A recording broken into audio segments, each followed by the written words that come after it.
For this, I'm going to just use in-game music because I might make this into like a YouTube vid for people that want to watch this after the fact. So for those who are interested, MAG1 is starting today. What is MAG1? It is a region tournament. So different regions will be battling each other. The regions are 101, the French team, 201, the Asian team, 301, the German team, 401, the Russian team, and 501, the American team. And then there is a 601 wildcard spot that's been added as well, which is the Finnish team. I will be one of the official casters. The other official casters will be over at MAG1 Live. If you want to see the schedule, yes, !schedule will show you exactly what you need. So we can actually have a quick look here at what's going to be happening. You can see here the start of the matches. The first 2 matches will be happening at the same time over at MAG1 Live. You'll have B-Man, the captain of 201, versus Zemp, the captain of 401. We will be watching Shade against Jota. After this, we'll also be covering another game between Surrey from 601 and Flower Fairy from 201. And you can basically see all the games I'll be casting today, where we're ending with Arbiter against Steelsane in about 2.5 hours from now. On the left side, you can see all of the rosters of all of the teams. So 101 is Masao, Maître Peters, also known as Vinny, French Pilot, Vic. 201 is B-Man, Shade, Red Hair, and Flower Fairy. 301 is Jota, Eliminati, Conclusion, Tungdil. 401 is Zemp, Steelsane, Sarah, and Play Archer. 501 is Sacco, Dillo, Apucci, and Arbiter. And 601, the Finnish team, is Cast, Surrey, Baller, and Munqst. The first players here are the captains. How does this exactly work? We are here today. This will be running for 4 weeks on Saturdays at this exact time. So round 1, each player from a team of 4 must compete once against a player from another team. Players are rewarded 10 points for winning. Individual player scores are summed as a team score at the end of the day. Players who lose are eliminated immediately. If a team has one eliminated player, then the team may deduct 5 points from their team score to revive eliminated players to participate in subsequent round. So if you lose, you're basically dead, but your team can choose to revive you for the next rounds that will be happening, but they lose points for it. So it's like a point-based tournament. Teams must have one non-eliminated player to advance to the next round. If all players from a team are eliminated, the team is disqualified. So this is very important, right? We'll be starting now with Shade and Jota. So Shade is the 201, one of the 201 players. Jota is one of the 301 players. And I think that covers just about everything you need to know.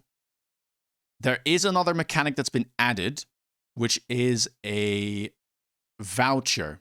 Teams will get for each round. So for today, each team as a whole will have one voucher. They can either opt to use the voucher, and what it does is they say, we think that this game, our player is going to win. If they're right, they will gain double the amount of points for that game. But if they're wrong, they will lose the amount of points the enemy gains. So it's a bit of a like betting mechanic where they can get more points, which is going to be really valuable for the standings of the teams. But if they're wrong, they will stand to lose. People can also opt to not use the voucher, and they can opt to keep it for a subsequent round, which will be happening in the following weeks. So, with that all being said, let's get into the first game. We have here Shade with cost control specialists starting with Marksman and Sledge. And on the other side, we have Jota starting with Mustang Crawler as a quick supply spec. Jota seems like he'll be opting to play standard, is capable of playing both, has his roots playing standard, but recently on stream has been playing a lot of aggro. Seems like this time though, when it's a tournament game, he's a little bit more comfortable playing the long-range game. Does decide to stack both of his Mustangs on the same side. Understands that this is not a great early matchup for him. The Sledge is really, really strong against the Mustang and hard to kill for them. So deciding to stack them on one side and hope that he can push in that way. Going for another Crawler in the back, so already kind of setting up his backline chaff and opting to go for one Arc Light and already using 100 of his 200 extra supplies to get additional damage.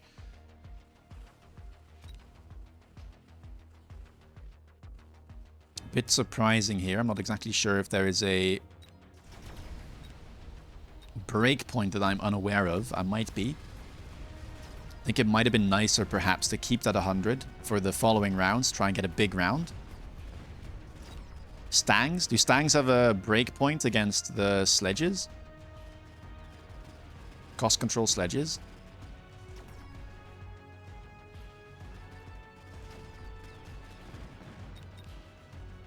I guess, yeah. Against... If you have Stangs, then having the additional deployment is useful. Or additional damage is very useful. Tower debuffs being traded here. It should be a win for Shade, who, by the way, went for another sledge and another crawler, I believe. Making use of his cost control spec there.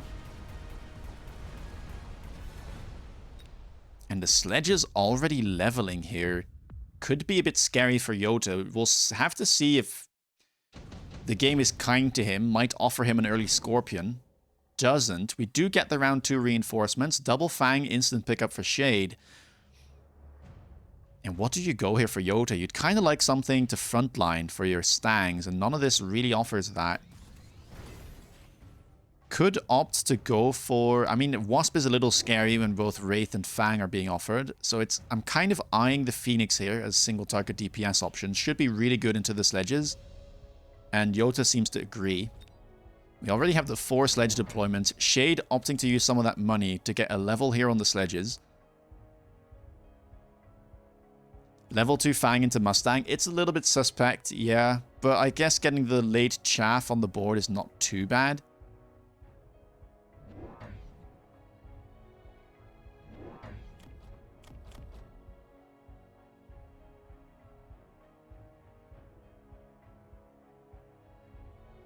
And it actually seems like I was mistaken on round 1. Oh no, wait, he did go 1 sledge, 1 crawler. So yeah, really kind of lacking some chaff here, but he might be okay for now. He does have a better matchup overall. Stormcaller purchased here for Jota, also adding another Arclight on the other side to face these crawlers. But that's a lot of hit points. Now the good thing is the level 2 Phoenixes do one-shot these sledges. And they're actually able to one-shot the level 2 sledges on this side as well, because of cost control. Yeah, right side is having a bit of a tough time here. Stormcallers trying their best. It'd be nice if they could maybe take out some of the marksmen. There is the potential for just an insta-win. Ooh, how much can the marksman do? It locks on. Oh, it is an insta-win, just about. Mustang there distracting that marksman from shooting at the Phoenix. And so, by only 100 points, Jota wins the round, but he'll be happy with that, I think. Phoenix also getting a good amount of EXP. Supply Enhancement shows up turn 3. Shade does pick it. Not the biggest fan of this card. It tends to not be that valuable to me, because this cost 150 to buy, which means that you'll get back the money that you invested on round 7, and then you'll start making profit on turn 8. And on turn 8, getting 50 additional supplies a turn is not that impactful, considering the amount of money you're getting anyway, and considering the amount of money you get from unit reinforcements at that stage of the game. But both players here happy to pick it, didn't really want to invest in anything else, so... It's a neutral play, I think. I don't think it's really bad, but I don't think it's that beneficial either.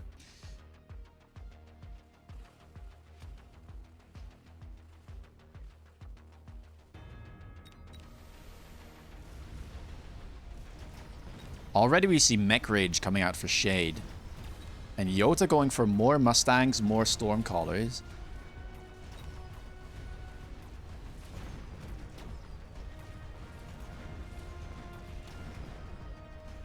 Left side still looking good. These Mustangs are now level 2, which makes a big difference. Right side still struggling with all of these leveled sledges. Are we getting a level 3 sledge here or not? We might. Bit tough to say. I do wonder, though, I think Shade, if he clicks HP, might prevent these Phoenixes level 2 from one-shotting his level 2 tanks, which is a pretty significant breakpoint, getting that 15% additional hit points.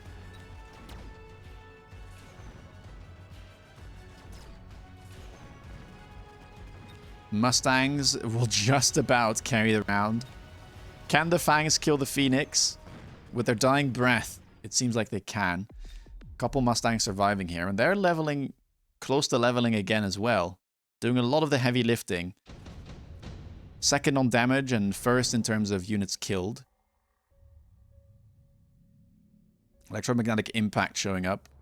Jota deciding to skip. Advanced defensive tactics could have been something, but it's a bit of an expensive card and you tend to be able to just get the same thing from the tower if you really want to. Lightning Storm, I mean, it would be quite damaging, and you might even get it back before the end of the game, but seems like both players here are opting to skip. A little bit surprised. I kind of would have liked maybe Jota to try and pick up the EMP, but maybe he did the math. It does end up being at 0, getting that range, getting the levels, leveling a Stormcaller as well, adding another one to the field, as well as another Mustang. So he might have done the math and decided that the EMP wasn't worth it. But it is a very good spell for the cost, and it has a low cooldown. So on round 4, he might have been able to get like at least 2, if not 3 uses out of it. Could have been a consideration. Shade already opting to go for range here on the sledges. And after the Taiba meta, here comes the standard Mustang versus sledge game. Breath of fresh air.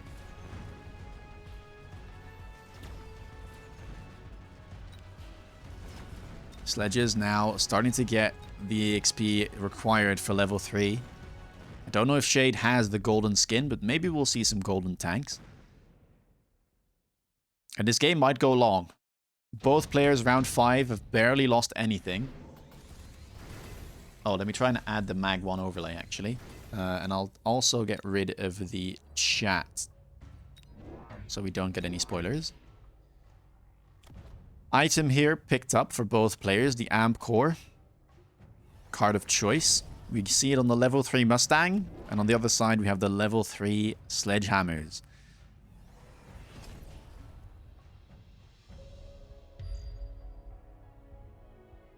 Supply choices will pay off if the game goes long. It will, yeah. But I don't think it'll be so significant as to give a meaningful advantage. If either player hadn't picked it, I don't think it would come back to bite them. 50 additional resources doesn't really matter anymore past, like, once we start getting into the late game. No unit card drop yet. Well, we have had one, right? The Phoenixes were picked up, and the Sledges were picked up. No, not the Sledges. What am I saying? The Fangs were picked up. Second unit reinforcements will be coming now, either round 6 or 7. Fated, thank you so much for the resub. Big love. So yeah, we'll be looking out for that second round of reinforcements, either next turn or the turn after. Even more sledges being added to the board here for Shade.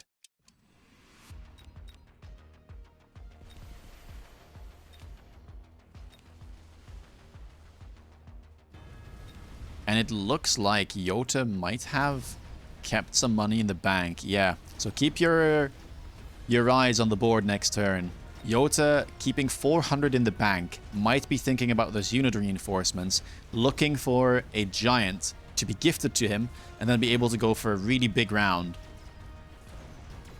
off of the money he saved. Now with that in mind, Shade did use all of his resources, and so this will be a convincing round with a lot of damage. This might be close to 1500 damage here. Let's see, 3.8 down to 2.6. It's a bit of a gamble. Let's see if he's rewarded. Do we get unit reinforcements? We don't. Shade picking up the armor. Really good item there for his sledges. And now the problem Jota is facing is he has so much money left in the bank. I mean, look at this difference, right? 950 there versus 1550. Yeah, Jota deciding that he can no longer wait. And so deciding to go for his own scorpions. 3 of them with range. Big turn. Also deciding to go for advanced missile device. Seeing that these sledges are somewhat unprotected. Trying to get some hits on multiple packs of them. Let's see. These missiles, keep in mind, deal 15,000 damage as opposed to the 5k regular missiles deal. Is this tournament single elimination? It's a team-based tournament. And if a player loses, they are dead, but their team can choose to revive them. Basically, you get points for winning, and you lose points for losing, as well as you lose points for reviving teammates. So it's a bit of a mind game, right? People have to strategize about what they want, whether or not they think it's worth reviving some of their dead teammates, or if they want to go forward with into the next rounds with less players. Scorpions here paying off dividends. And I think the missiles were doing great as well. So Jota managing to turn things around after his gamble there. Sledgehammer's having a bad time, yeah. Keep in mind, loose formation has been nerfed as of yesterday. And Mustang is supposed to now be the counter to loose formation, which otherwise would be really good against something like these Scorpions. Shade, though, might go underground instead.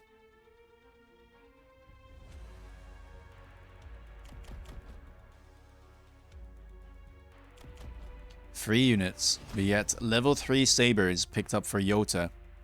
And Shade, I believe, is just picking for the sell value. Going for the worms. Already sold one of them. The other one is just being kept in the back line.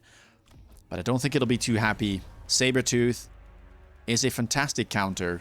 Cost-effective counter to worms most of the time. So this worm will likely be doing very little. EMP, now the third tech picked up on the sledges. Just look at this line by Shade. Putting down some shields. Not exactly sure what against. We didn't have any spells available this turn, as it was the free unit turn. But maybe he's afraid of something like oil being purchased by Jota in combination with the incendiary bomb on Stormcallers. Could be scary. Oh, the missiles as well. Yes, true. The advanced missile devices. This time, though, it's Shade using missiles and Jota being very economic.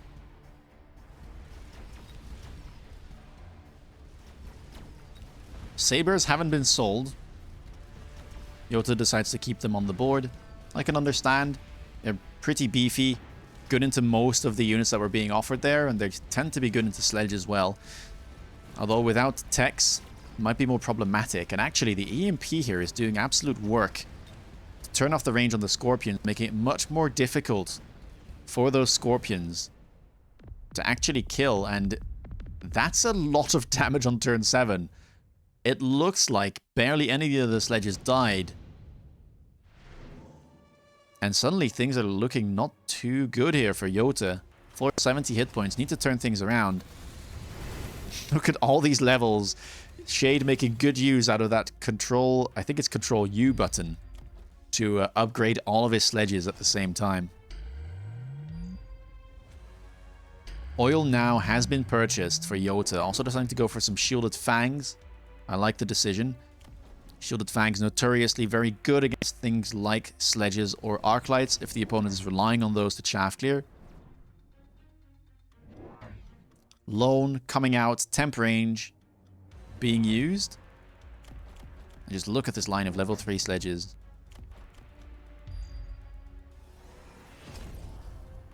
Underground Crawler is coming out now. We did mention it. Trying to make sure that these Mustang have a bit of a tougher time killing all of the chaff.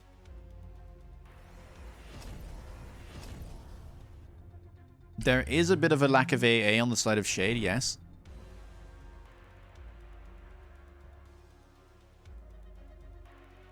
Is Underground good here against such heavy hitters? Yeah, it's pretty good. I mean, you don't care necessarily, like, Jota isn't really planning to chaff clear with the Scorpions, right? They do have a good amount of splash, so given the right targets and clumping, they can help chaff clear, but the units that are meant to give him, like, efficient chaff clear are meant to be the Mustangs, and Mustangs still should be struggling against leveled crawlers, or in this case, just tankier crawlers from the underground. Perhaps buying a little bit more time.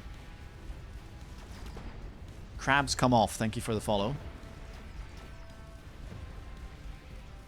And this time around, it looks like their Shielded Fangs are just about able to stop the sledges from locking onto the Scorpions, allowing the Scorpions to DPS a bit more. Unfortunately, though, not every single Scorpion is level 2, and what that means is that it can't one-shot these high-level sledges in the middle. Left side, though, Convincing Wind gets the debuff, and with that, Jota is starting to turn things around.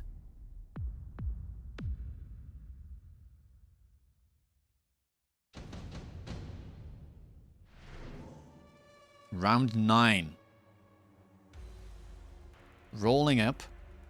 Wasps, Rhino, Tarantula, Melting Points. Jota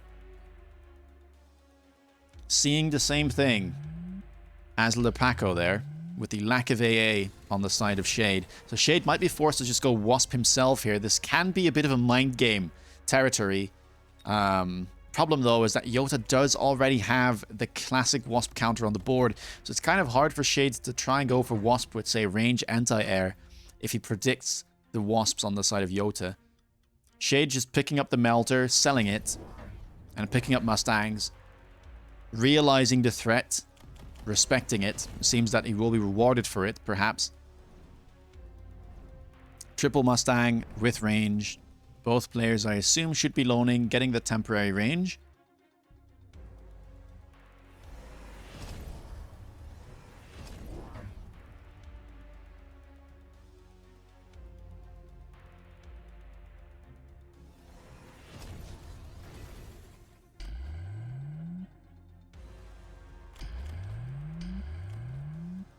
Lots and lots of shields being put down here.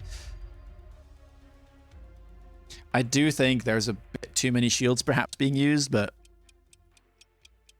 we'll see. Does it pay off or not? Couple AM devices being used by both players.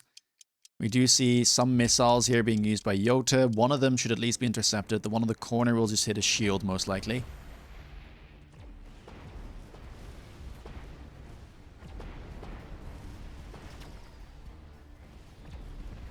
And let's see how this goes. Mustangs are connecting with the Wasps. And even though there is no real anti-air on the side of Shade, he's very ground heavy, so Jota couldn't really abandon the ground, because then the sledges would just ignore the air and run in and get debuffs. Looks like the Scorpions, though, this time, some of them hitting level 3, despite being EMP'd, can really tank this for a long time. Look at how long this takes. But the sledges don't care. They push through. And Jota, defeated by the army of sledges there, showing the power of the triple tech EMP sledges, able to defeat their main counter. Really good game. Very back and forth. Jota probably kind of starting to fall behind there. The turn that he decided to bank 400. And I think he was really hoping for that turn 6 reinforcement to show up. And give him a kind of direction, right? Give him some tempo. Give him a big unit that will allow him to tank the sledges and also be good against the sledges. But he didn't get it. And with the amount of damage he took that turn, he just had to invest himself, buy something. And yeah, from there on out, the sledge is just so high level. And EMP showing its value in this matchup. Cool game. So, what this means is that if we have a quick look at the bracket,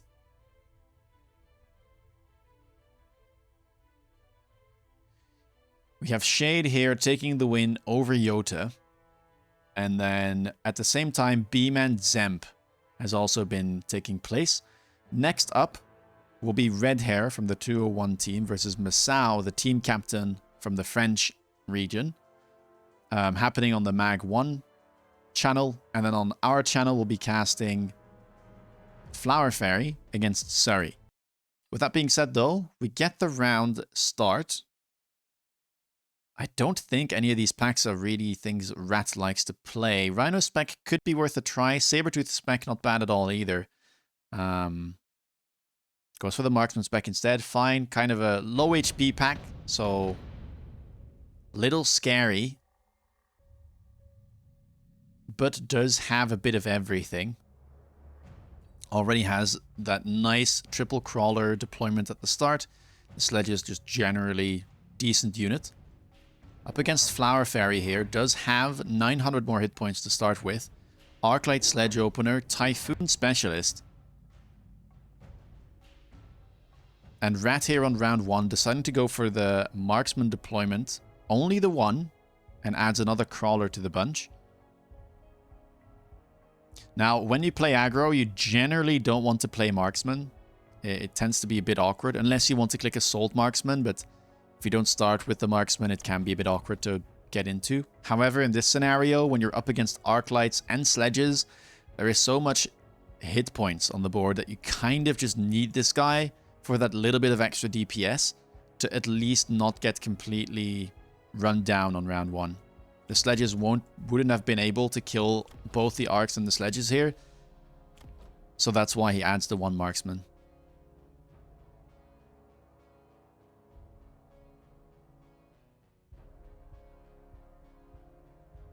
Yeah, I think you're able to revive at any time.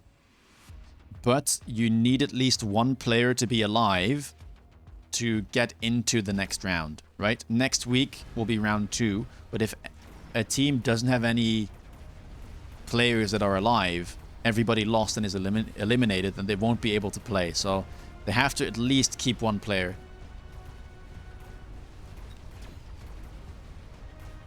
Crawlers, couple of them getting to the tower. That might be detrimental here for Rat. 9 seconds of debuff in favor of Flower Fairy, and the fight was looking good. Able to overpower there with the asymmetrical setup at the start, but yeah, MVP Crawlers here getting that debuff. And so Flower Fairy taking round 1, and Rat going down to 3,400 hit points.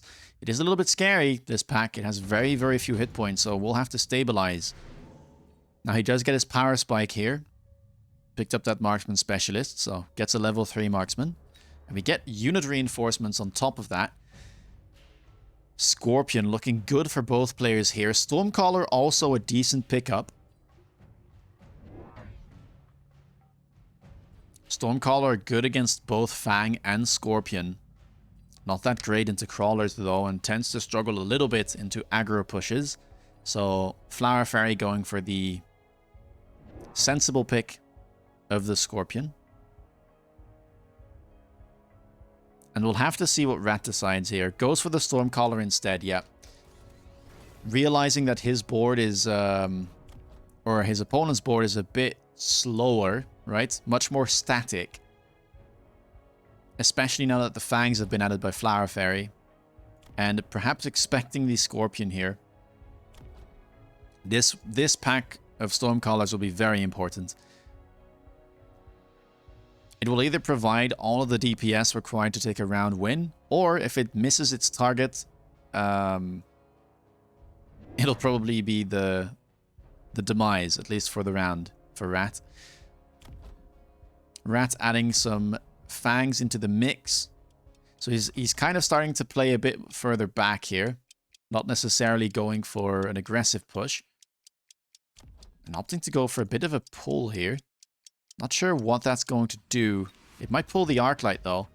Scorpion is unfazed, which might not be that great. Does he get the lock? No. Crawlers have good timing.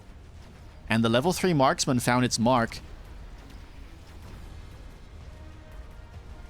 So the Scorpion ends up dying before shooting at the Sledges at all, which is quite important considering Rat is mostly relying on the Sledges to chaff clear for him. Level 3 marksman here. Really good positioning from Rat.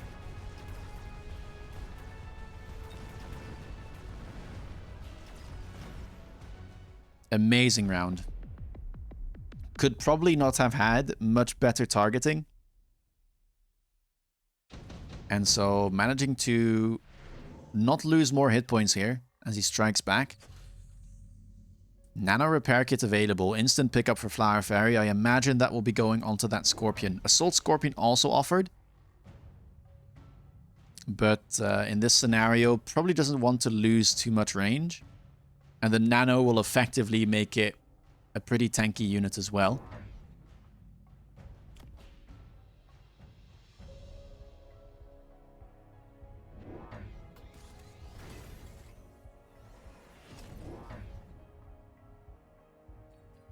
Turn up in-game audio. Yeah, we could do something like this.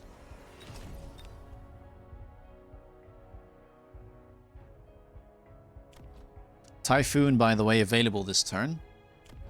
Level 3 Marksman was the power spike for Rat on turn 2, but turn 3 we get Flower Fairy with the Typhoons, matching those Fangs on the side, and now we see a bit of an aggressive play coming out. This is a very good tactic to try and use whenever you're up against any aggro player. Oftentimes, when they play asymmetrical, they'll be leaving one of their towers open and undefended, and this hasn't been leveled yet, so if the wasps manage to get in... Is this a replay? It's live. This is live. Crawlers, though. Sari going for some of his Rat tactics with the beacon, distracting the wasps, and it works perfectly as those wasps are now chasing backwards.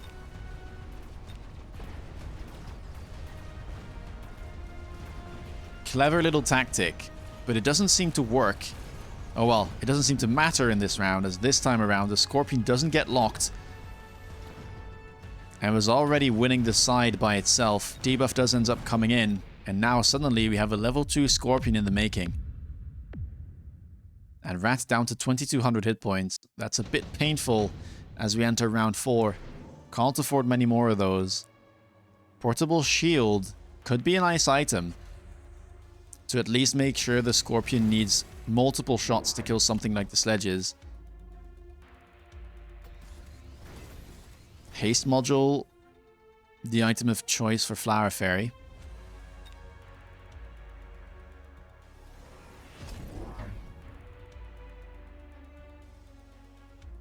Okay, so Rat opting to save some money in that last turn.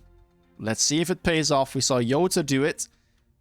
And even though it was a close game, it wasn't quite enough. What's the play here? Goes for the Mustang. So this is still a bit of a setup play. Did pick up the haste module as well.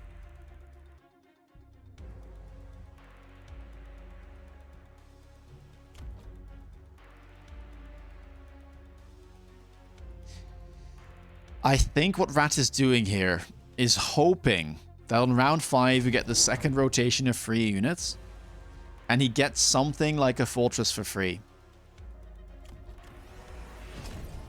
Does use his money to instantly get triple Mustang with range, but he still needs some frontline for this comp to work. Melter could potentially work as well, but a round 5 unit drop here would be very beneficial to him because he kind of lacks that frontline. Wasps being jump drove here, but the Mustangs in front of the tower... Just about able to deal with these wasps, I think. Just about. Left side, yeah, this guy is a bit of a menace. Sari is really going to need his Stormcallers and his level 3 Marksman to lock onto this to have any chance of taking the round here. However, sledges are now starting to fall, and these sledges by Flower Fairy, already level 2, hard to kill. Marksman does lock on, but with the Nano, it's not quite enough. And so 2 rounds back-to-back being taken here for Flower Fairy.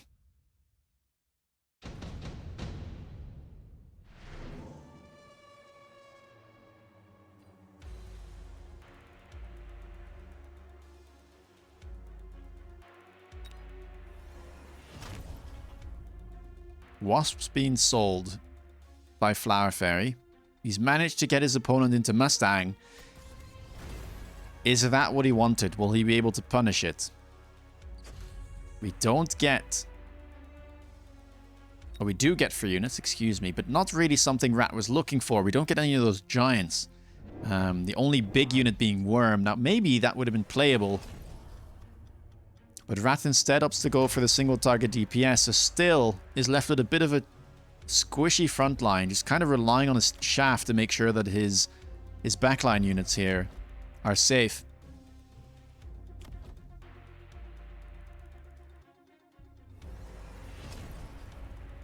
And Flower Fairy now going for that mech rage on the sledges. Trying to get a little bit extra chaff clear in, but does also have some arc lights on the board, as well as that Typhoon pack. And oh, okay. There is the big frontline unit that Rat needed. Unit of choice being the War Factory. Doesn't run efficient maintenance, so costs here will be running high. 200 upkeep. Gets the range.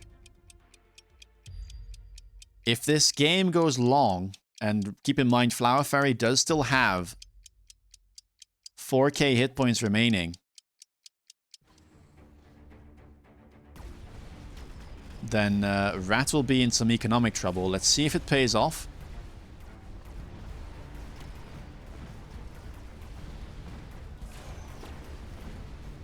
Right side should be a win. At least for Rat, but the left side is looking worse and worse. Every single round that passes, it might even be able to grab it. Oh, no, debuff here comes in first for Rat, but how much can he do with it? Only a couple Mustangs left, and the factory will need to do everything. And if the Phoenixes fall, then there's no anti-air left. Couple crawlers remaining. And by 10 hit points, round 5 win here for Flower Fairy. Wow. Yeah, the factory here just not exactly what he needed. Tough first couple rounds. Rat, really good round 2, managing to get that lock on, but with the additional chaff being added, that Scorpion, just such a menace. Number 1 damage here. And that nano repair kit doing so much. Just seems like Rat didn't really know what to do here. Perhaps the sledge opener was just too awkward for him to run with. And you gotta wonder, like, what should he have done instead? A Fortress Mustang comp could have been a thing, but he didn't really get any good unit drops here. So it feels like he was perhaps thrown into a bit of a bad spot. Tough round, tough game for him. I wouldn't exactly know what he needed to change, but really clean game from Flower Fairy. Getting some good early tempo, getting some good drops, playing around it as well as he could, and it ends up in a round 5 win. So we just saw this game here, the second round, and we will now be looking at Sarah versus Baller. We can see that 201 is doing really well here, right? Round 1 win by Shade against Jota. Round 2 win by Flower Fairy against Surrey. Already getting some good points here. And it seems like some of the vouchers here have been used as well by both 201, 401, and 501. It'll be interesting to see what they decided to bet on.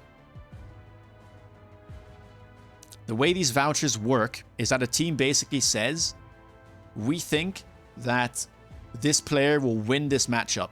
If they're correct, they get a double amount of points. Instead of 10 points, they'll get 20. But if they're wrong, they lose the amount of points that the opponent gains.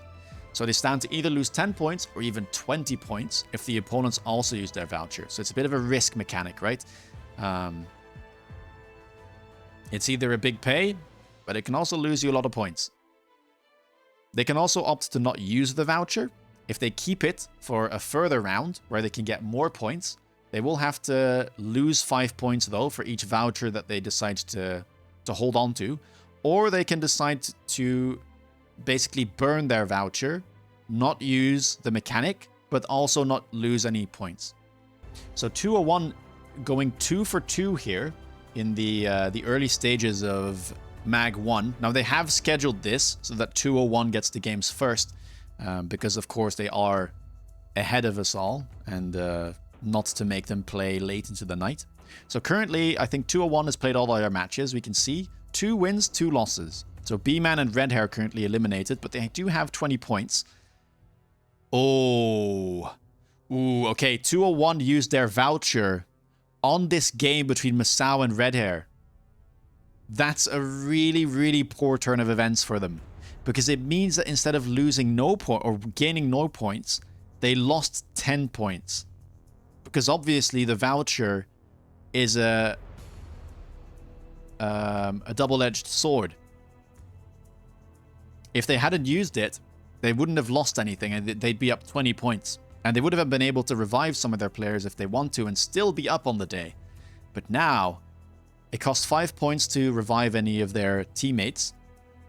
And they have 110 points, right? Everybody started with 100.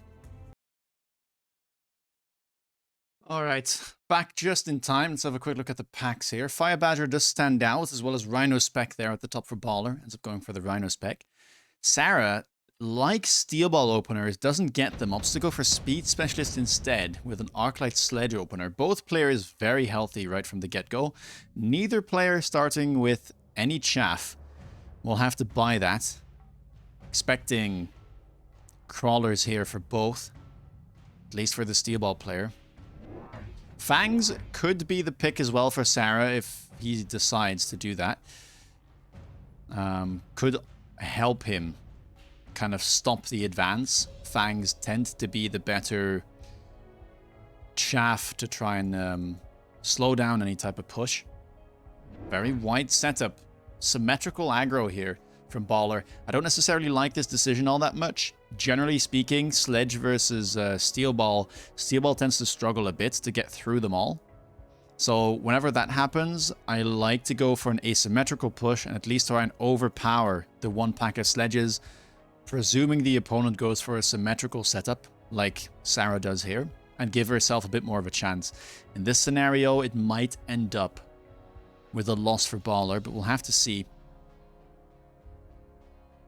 Arclights will have to watch whether or not these lock onto the Sledges and get stuck.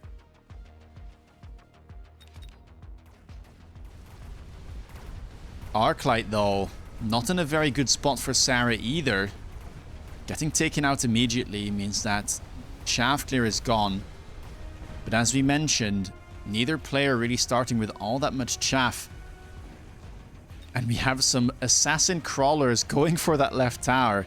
And yeah, it does look like the Sledges here will be able to take out the remaining Steel Balls. And you can kind of see what I mean with Steel Balls do not like fighting Sledges. It takes them a long time to ramp up their damage. And they have to just keep switching targets every time. And so yeah, Sledge is a very good defensive unit against Steel Ball pushes.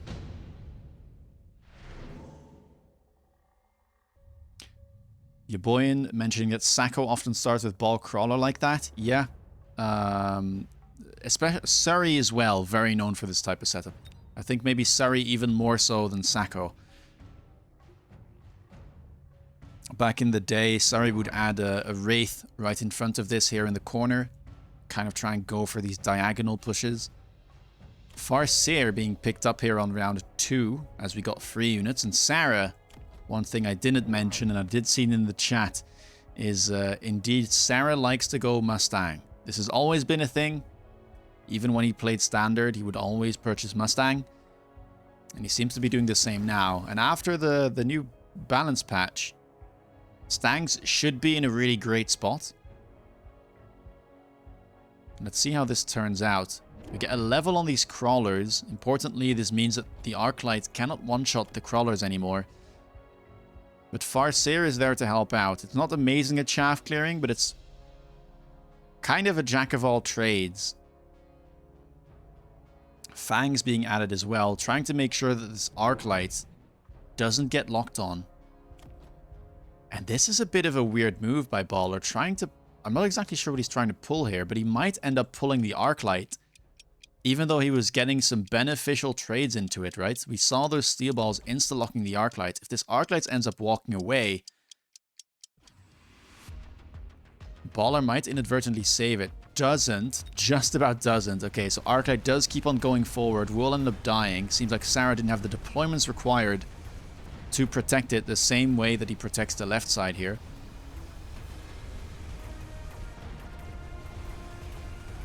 Middle, those Mustangs going to town, but the Farseer may have something to say about it. Although Tara debuff comes through, I think Sara might have gone for a cheeky crawler flank. We'll have to check that as we enter round 3. But Sara striking back. Well, not striking back. Striking again.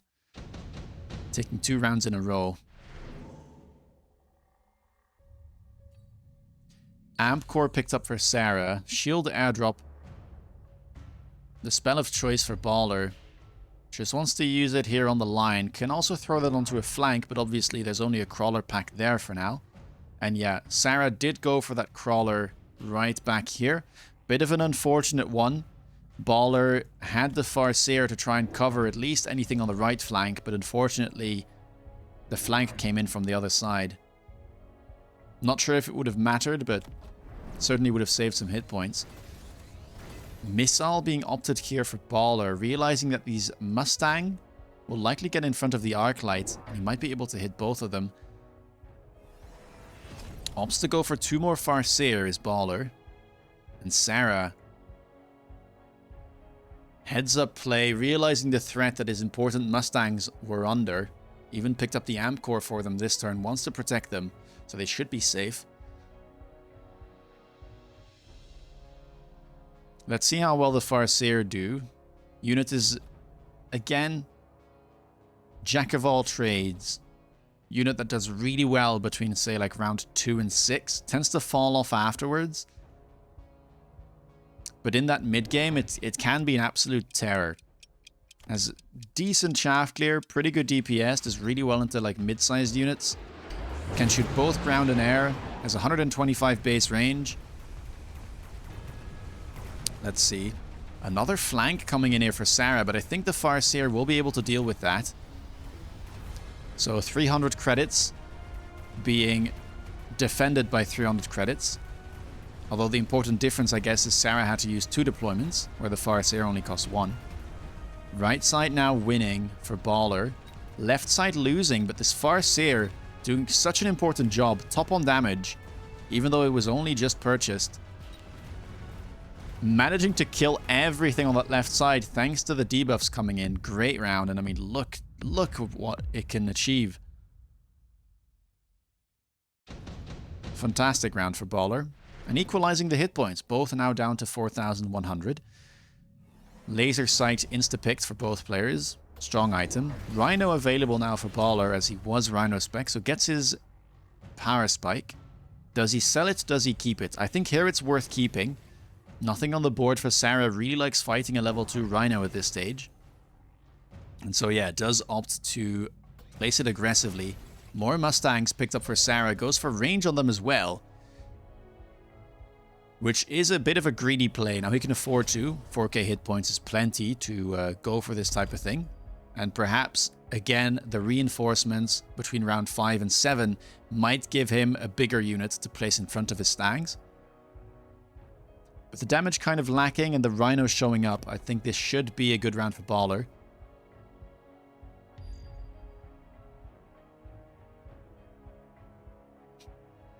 Cheeky crawler beacon here attempted by Baller, perhaps. Trying to annoy these crawlers, and I guess maybe annoy the Mustangs as well that have been newly added. And we have Atrakraz asking what is Farseer's purpose. Just a bullet sponge early game.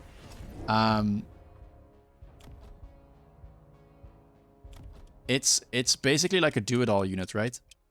Like between rounds 2 and 6, the unit doesn't really require any investment. Like you just take it. You take it and it will do a bit of everything for you. Like you saw here, the Farseer did the most on round 3. It can shaft clear, it can cover air, it can do well against stuff like wasps.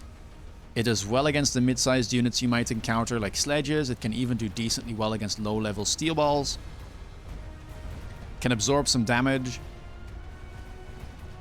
It's just like one of those units that you can keep on the board and you don't need to invest into it too much. It doesn't require any upgrades to be useful. So you just try and make it or use it to get through the early game. Perhaps do some hit point damage, win some rounds before you transition into the more late game units. Close round this time. Baller does end up getting the tower debuff on the right side, but the 2 Farseers fall.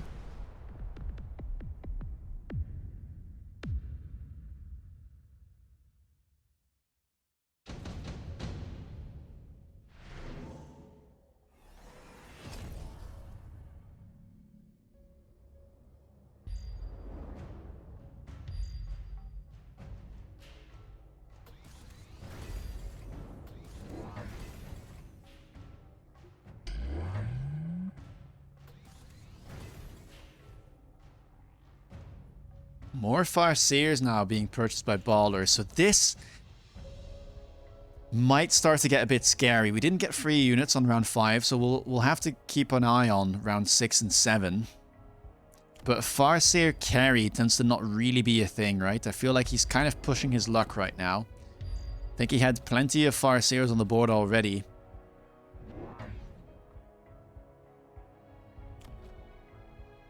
But he's trying to double down. Both players opting to go for Incendiary. And Sarah going for a Hacker here. Huh. Not quite sure I understand that purchase, I'm not gonna lie. Hacker Mustang has been a thing in the past and it's an okay comp. But I'm not exactly sure if a Hacker is that insane into Farseer. Decent at hacking these mid-sized units though. Hacking the arc lights. It's also a good unit into Steel Ball, but yeah, Hacker, no range, level 1 there, just ends up dying and the other one burns up in flames. So that looks like a bit of a tough round from Sarah, and I think the shield he put down will end up falling too. Suddenly that's a lot of tempo. Keep in mind these Farseer deal 300 damage apiece, and all 4 of them will be surviving from the looks of it. That means 1200 damage. Going the way of Sarah. And bringing him down to 2200 hit points. Round 6. Our units do show up this time around. We have some big units being offered. Saber, Scorpion, as well as Sandworm there. Sarah opting to go for Sandworm. Not a unit we see picked that often, but can definitely do alright in this situation and at least tank a little bit for these Mustang.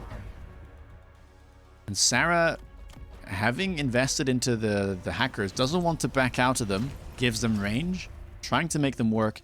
We get armor worms on the side of Baller as well, so both players opting to go for the same reinforcement pack.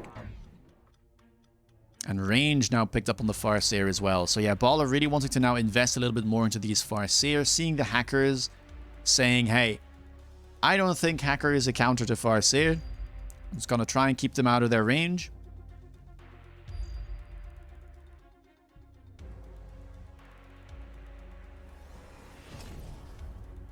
And we get armor as well being clicked here for Baller. Really, really strong tech against these Mustang, and they are very important. If you look at this mid pack, it's the most damage dealt in the game, the most damage dealt last round for Sarah, as well as the most units killed. And Baller a little bit undecisive, playing either on the mid section of the battlefield or the right. Seems like he might try and go for the middle, trying to distract this most important pack of Mustang.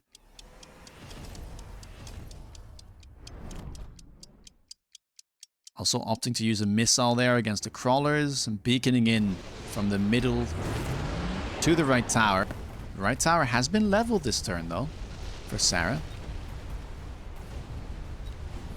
And there is a sandworm in the middle, so this one might get hacked. Looks like it will get hacked. Other Worm, though, still full hit points. Now going on the ground, but left side pushing in for Sara. And with the debuff, that's a 9-second debuff.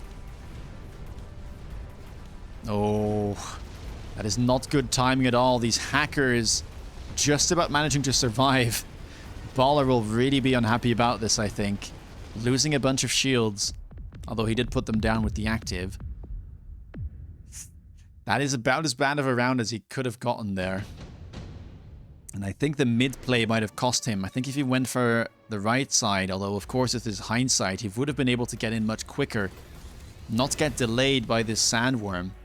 Grab himself a debuff. Left side now. Worm even leveling for Sara. Javelin picked up for both players. Sara realizing that the units in the middle here are the most vulnerable, deciding to beacon them, should be able to dodge the Javelin. And Baller opting to level his left tower here, as it did cost him last turn. Javelin a bit greedily positioned. And Baller doubling down on those sandworms with Replicate now as a second tech. Also adding another worm here on the right side of the board. But left side looks so scary. Level 2 item, Mustang, level 2 sandworm, level 2 hacker with range. And now the armor also picked up for Sara. Not so much for the effect, but more so for the 50% additional hit points. Sandworm level 2 now going up to 150k. And this Javelin might hurt a lot. I don't exactly know if the Farseer can get in front of it. They don't. Oh. Yeah, that might just be all she wrote there for this round. Javelin taking out that level 3 itemized Farseer is on top of the level 1.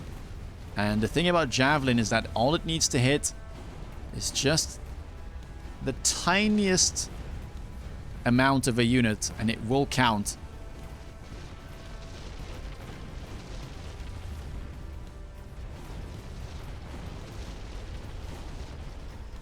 And it looks like, yeah, hackers here getting it done after all. And with this many units left, Baller just about losing on round 7. Dominant performance there by Sara. Wasn't exactly sure about the hackers, but Sara making them work. I do think that this mid play with the worms is a little bit risky. Although it's hard to know, obviously, what will happen. But perhaps pushing into the right side would have been successful. But all of this is hindsight, and it's hard to make these decisions on the fly and try and guess correctly. So a nice game from both players. Again, we see some different stuff being played in this tournament. No Taiba. Chin Gun has been taken out of the game almost. And so we see these different games. We saw a Sledge Carry. We now see Farseers. We see Sandworms with Mustang and Hackers. Lots of different stuff being played. So we just saw Sara versus Baller. Sara takes the win here for 401. We can have a look at the tally as well, and it looks like 401 used its voucher on its second game, which was the game we watched. So 20 points here gained. Successful bet by 401. Racking up a lot of points. What we'll be seeing next is on the MAG1 stream, you'll be seeing Tungdil versus Play Archer. And on my stream, we'll be looking at Munqst versus Vic. Alright, Vic between Vic and Munqst. Vic, 101 team, the French team. Munqst, part of the Finnish 601 team. Munqst opts to go for the Farseer spec here. Good pack, get some crawlers, have that early game chaff, get Stormcallers. They have been good ever since the addition of Tarantula and the removal of Phoenix from starting packs. And Farseer, it's a general good mid-game unit, as we've talked about. Vic goes for the Rhino spec, Crawler, Tarantula start. Quite a good pack, I would say, for aggro. Vic, known to play a lot of aggro. Munqst used to, although his playstyle was often more of a like fake aggro playstyle where he would place most of his units somewhere between the line and the tower instead of putting them all on the front line. And this time you might even see Munqst playing standard. What a change. I mean, he kind of has to, I think, in this scenario, playing Stormcallers. And a middle push coming out from Vic. Does play somewhat further back here, so not really like trying to run down the towers as fast he can.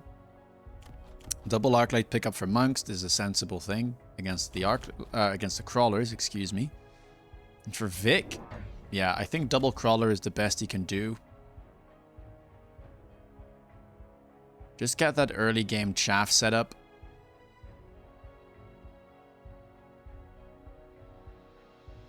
And then try and work your way towards your single target DPS. It should be plenty for now. Spiders should be able to deal with Arclights and Stormcallers. None of these units are excessively tanky. And with a push, Phoenixes tend to be the preferred single target DPS unit. Played some Tarantula Spider myself. I think it's decently good. Probably like a B tier comp. But can definitely work, especially if you manage to get some levels under your belt.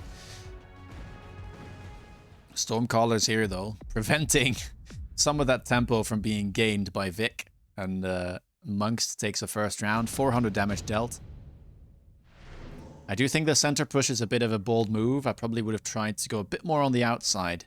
It's much easier now for Munqst to deal with this. Phoenix do show up. I do like it for Vic here. I think it would be the most sensible pick.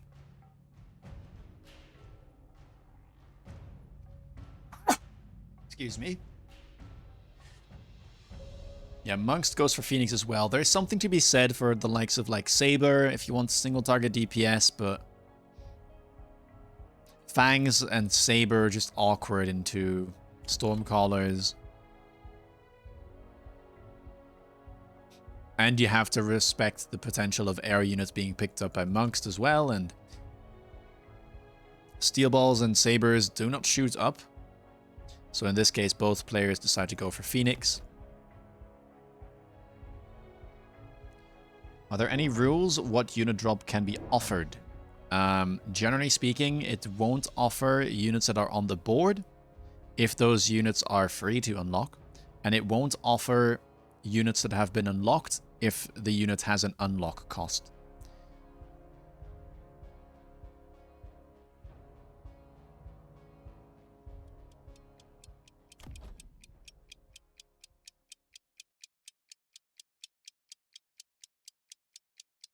And then there are supply limits for each unit round, right? And it can't offer hackers. Yes, that has been removed. Even more chaff being added here. 2 more packs of crawlers for Vic. So really going ham on that early chaff. We could say the same here about Munqst, deciding to add some Fangs into the mix. Spiders will be struggling here, yeah. Right side getting in, though. Can the spider survive, though? That's the important bit. I don't think it will. Ooh! We need this, or we need this. Vic needs this to clear the Fangs. Yeah, and it's not quite enough there. That pack of Fangs surviving, causing trouble.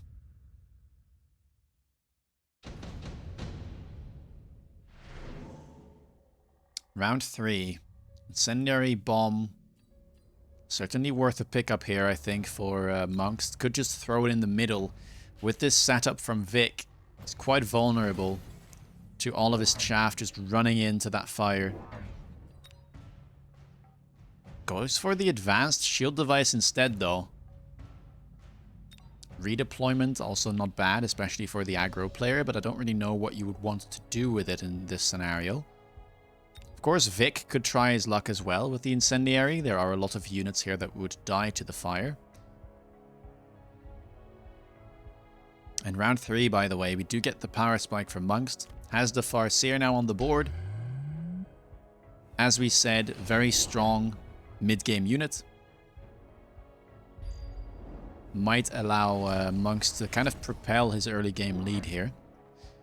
Fire does get blocked, so Munqst now making use of that advanced shield device, putting it on the left side to try and circumvent these level 2 Phoenixes, which are basically the only unit that was on the board that would be able to kill this shield. And keep in mind, this shield has a lot more hit points, right? A lot more hit points than a regular shield. 56,000 hit points instead of the 40k, thanks to this advanced shield device. Stormcaller's picked up though. Fire mostly blocked. Stormcaller's a really good choice. Will allow Vic to kind of deal with these fangs a bit more effectively. Perhaps even click something like HE or Fire down the line. And also adds a little bit of that extra shield damage to the board. Fire does partially land though, and left side is able to get in. Phoenixes trying their best. Will probably be able to deal with most of these units, but the Phoenixes for Munqst can smell blood. Oh, and they managed to trade. But the Phoenix from Vic prevails during debuff, and that's a fantastic round for him. Managing to get rid of that shield means that he doesn't fall too far behind despite picking the active.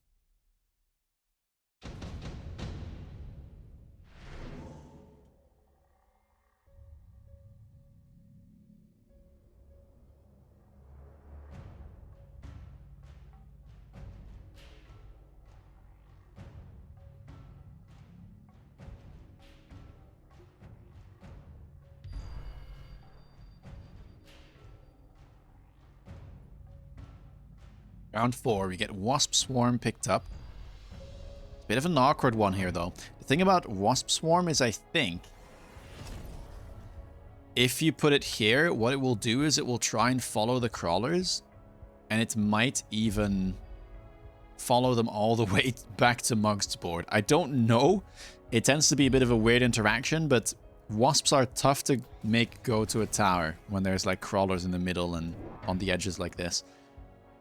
Vic, though, even respecting it, perhaps he wanted some Mustangs on his board. They are good against the Fangs.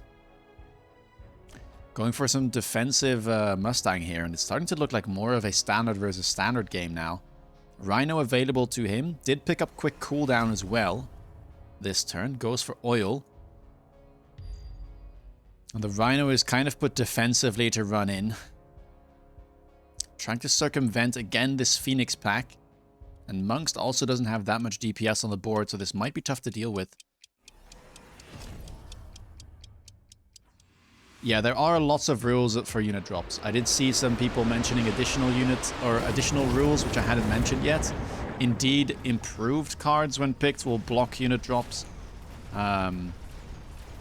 If you're something like Giant or Aerial spec, even though the unlock is indeed free for you, the game doesn't count them that way. So just unlocking those Giants or Air units will not make them show up. Technically, they still can if they are unlocked but not on the board, and there are just not enough options anymore in terms of like unit offers, but it doesn't happen very often.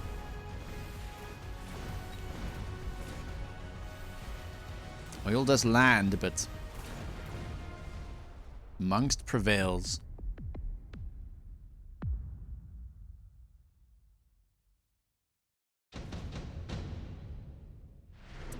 Can Rocket Punch hit air units? It can't, no. It only shoots at ground units.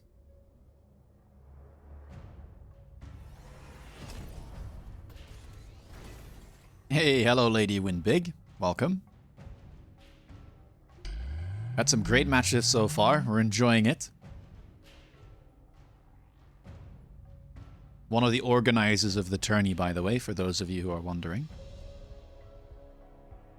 Round 5. No free units, so we'll be looking out for those on round 6 and 7. A skip by Munqst. And Storm picked up here for Vic, so he's going for some high-tempo plays, right?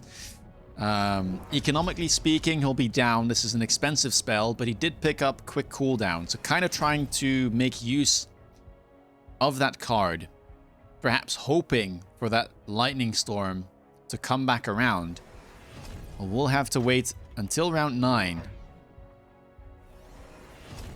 But next turn we get Incendiary Bomb again. The turn after we get Oil again. Shields being put down by Munqst though, being respective of the threat. Adds more storms to the mix and clicks High Explosive. On the other side we see Vic with the range on the Mustang. Quite important to make sure they don't instantly go down. HE Storm here, really good in the mid game to try and deal with these, well, both the Crawlers and the Mustangs. Let's see how it plays out. Level 3 Phoenix. Does it end up dying? Right now, not really getting hit too much. Well, one Phoenix is, but the other one is just managing to dodge every single lightning strike. That's very unfortunate. Expensive spell. That cost 400 for Vic. Not really achieving all that much. And Fat Cheesy Pants, thank you so much for the follow. Not a good round here for Vic. That was expensive, keep in mind. Manages to kind of mitigate some of the damage at the end, but 4 Stormcaller packs, a Phoenix, 2 Arclight surviving. Yeah, Vic now going down to 1500 hit points. Things are not looking so good.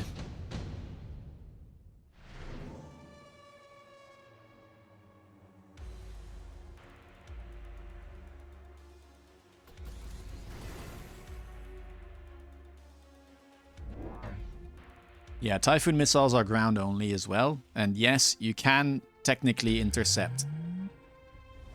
You can technically intercept rocket punches. They do count as missiles. It is rather hard to do though. So the only unit that's kind of able to do it is War Factory with intercept.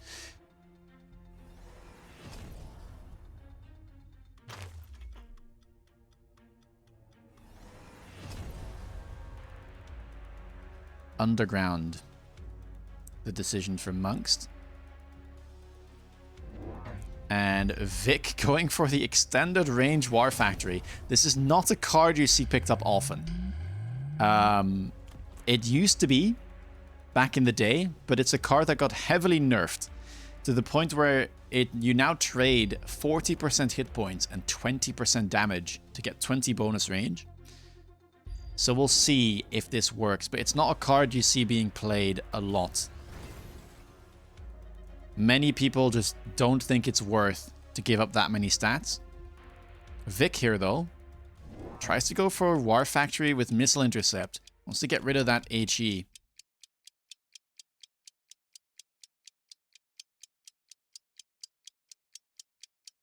Am I here until next game? Yes, I'll be live all day. We'll be playing EU Weekend after this. We'll be playing Triple Threat Tricksters as well after that, so more content to come.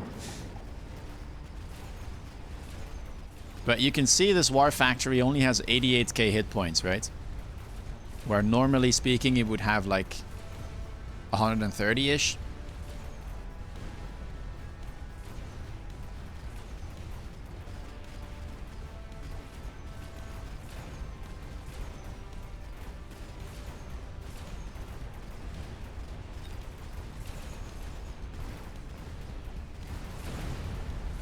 War Factory doing a decent job, but unfortunately, the Phoenixes weren't taken care of. There's no more air units left alive, and so Munqst here gets another win on the board. And the problem for Vic is that there's no efficient maintenance on this factory, so that's a 200 upkeep cost being lost as it starts to drain his economy. Round 7, double melting point shows up. Bit of a nightmare there for Vic. It's not what you want to see. Now, War Factory can outrange it with the extended range card, but they'll have to click it. And yeah, Munqst with his drop able to instantly double tech and get another melter on the board.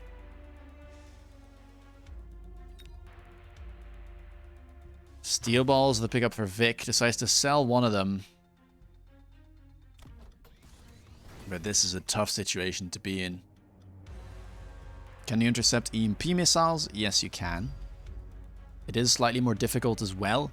EMP missiles are faster, but you can intercept them. Same thing as incendiary missiles from a Vulcan. Same thing as Typhoon missiles. Same thing as Overlord attacks. Those all count.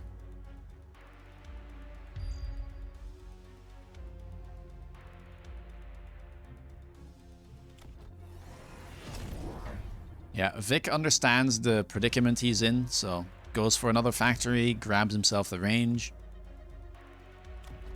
The awkward bit now, though, is that these Mustangs are heavily outranged, right? 160 meters on the factory, 135 on the Mustang. No loan just yet. Vic not loaning. Perhaps trying to risk it for the biscuit. Doesn't want to lose too much econ. But the temp range not being picked up means that right now those factories sit at 160, with the melter sitting at 170. Another problem here is that the Mustangs do get in front of the factories, which is good against the melters, but it's not great against these ranged arc lights that are just feasting off of the Mustang.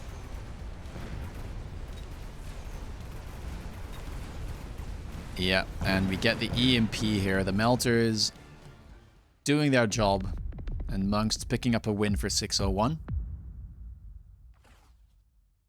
Tough game. Very tough game. Spider starts here kind of further back, not opting to push a particular side. And then from there on out, it just got a bit tough for Vic, I think. I'm not sure if Mustang was the right thing to go for. Mustang, not a unit that tends to thrive into HE Stormcaller, and also doesn't do very well into Arclight. So I think he just lost a bit too much tempo in the early game. And yeah, Munqst closing it out expertly. Gets a good drop there. Vic kind of getting punished for making the proactive move into Factory, but it also kind of shows why we don't pick Extended Range Factory that much. The loss of stats just tends to hurt the unit a bit too much. GG's. French Pilot. Hey, 101 is doing really well, you know. Like, props to 101. They got their first loss now, with Vic losing to Munqst, but French Pilot winning a game where he was probably the underdog against Conclusion. And same thing up here, right? Red Hair being beat by Massal. The French squad is kind of proving perhaps a lot of people wrong. And proving that in a best of one format, a lot of things can happen. Wrong screen? Yes, I am. I'm sorry. I was mentioning here, we can see that French Pilot here got the win over Conclusion, and Red Hair got the loss to Massal. So 101 doing fantastic. I did hear the invite, so let's quickly accept that. Next game we'll be seeing will be Dillo versus Eliminati. At the same time on the other stream at MAG1 Live, Sacco will be taking on Maître Peters, also known as Vinny, the fourth French player. We haven't seen any of the other vouchers being used. We do see the team win rate, 201, excuse me, did finish all their matches and indeed now boasting a 50% win rate. Yeah, I'll be curious to see what happens with the vouchers. Again, 201 used their voucher, got it wrong, which cost them heavily. And they'll be having to make a choice whether or not they want to revive any of their two players that took a loss and were eliminated before going into round 2 next week. 401, the Russian team got their bet right, so managed to pick up 20 points in that game too. And we do see that all teams almost, apart from the Finnish team and the French team, have used their vouchers. We'll be able to see how that pays off, if it pays off. Oh yeah, no, that's a tough day for 301. Yeah, Jota losing to Shade, Conclusion losing to French Pilot, and then Tungdil losing to Play Archer. Not a good start. However, the way this tournament works is that more points are up for grabs as we move deeper into the tournament. So if you want to have a bad week or a bad day, the start is the best, right? It still sucks, but if you want to have an off day, you might as well have it early on, lose some of your points, and regain them later on, right? Try and recuperate as we will be entering round 2, round 3 in the upcoming weeks. And yeah, prove everybody wrong, make that comeback happen. And so I do see now, oh yeah, it's rough for 301 here. They had used their voucher on the Tungdil Play Archer game, and Tungdil lost. So they too lost 10 points there because of a wrong bet. And so they're now sitting on 90 points with 3 of their players eliminated. Keep in mind they need to at least have 1 player that is not eliminated to be able to participate in next round. Oh yeah, no, it looks like you're just screwed here if Eliminati, because it does says if a team has 1 non-eliminated player, then the team may deduct 5 points from their team score to revive eliminated players to participate in the subsequent round. Yeah, so it seems like this revival mechanic takes place after the day is over. So yeah, no pressure on the Eliminati here. No pressure. What happens if you decide not to revive your players? I think one of your players will play multiple games. Is what happens. We can actually have a quick look, right, at the points for, or at the idea for next round. If the roster size is less than 4 due to eliminations, captains will decide which non-eliminated players play more than once. After each non-eliminated player has played once, there is no limit to how many times a player can play again. This maintains scoring opportunities for teams even after player eliminations. Alright, Dillo versus Eliminati. Do or die for 301. Dillo here. Quick supply would be something I could see him play. Speed spec with Crawler Sledge though. Certainly not a bad pack at all. Eliminati. Typhoon spec could be decent. I don't know if he wants to play it. Giant spec might be worth it. Goes for the Typhoon spec instead. Now, the Giant spec pack was better against the Steel Balls, but obviously he had no way of knowing what he was up against. Picks up Stormcaller Crawler instead, which is not a great early matchup here against Steel Ball Arclight. Oh well, Steel Ball... Yeah, no, it is Steel Ball Arclight. Wait, where is the third arc? Oh, here it is. Dillo is an aggro player, so in fashion we do see an aggressive setup. Looks like he might be going for a symmetrical setup. Now, I did talk a little bit about the ideas between asymmetrical and symmetrical aggro, where if the opponent was playing Sledge, I would probably play asymmetrically to try and overpower the Sledges. But when you're up against something like Stormcallers, you may want to try your hand at playing symmetrically so you don't have to push into the other Stormcaller after overpowering one of the towers.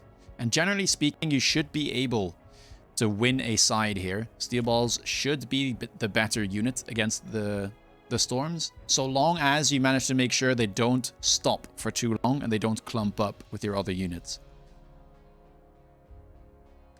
And thank you for the follow, by the way, Mr. Potato Head. What zone is Dillo? 501. Now, he's an Australian player, I know, but they count him in the American/English team. Arclight's pretty well positioned here, at least on the outsides. Eliminati going for a greedy Fang deployment here. Just trying to halt the enemy Steel Balls enough to try and kill them. It's working a little bit, but yeah. Oh, good salvo there, but one Steel Ball manages to survive and both towers falling. This will mean that, as expected, Dillo picks up round 1.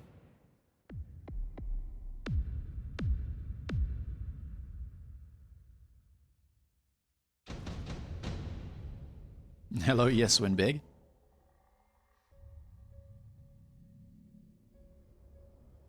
Haste mod. Very good and cheap item, but Dillo opts to go for redeployment. Can be extremely annoying to deal with if you're playing against an aggro player. Eliminati opts to go for it as well.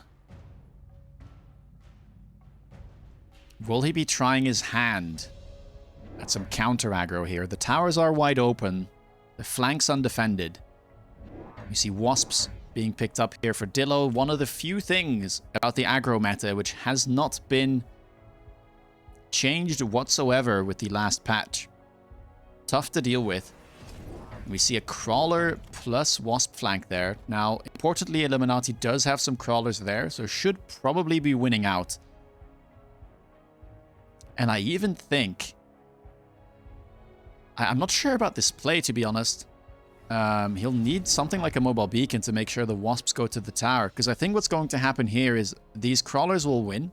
And then the Wasps will want to follow the Crawlers all the way back to Dillo's main army.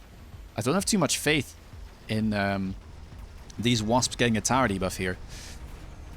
The problem, though, for Eliminati is that he just added some arc lights, and his only anti-air are the fangs in front. Can he keep them alive? Left side is looking better than the right side for now, but oh, yeah, I think all of the fangs are now gone.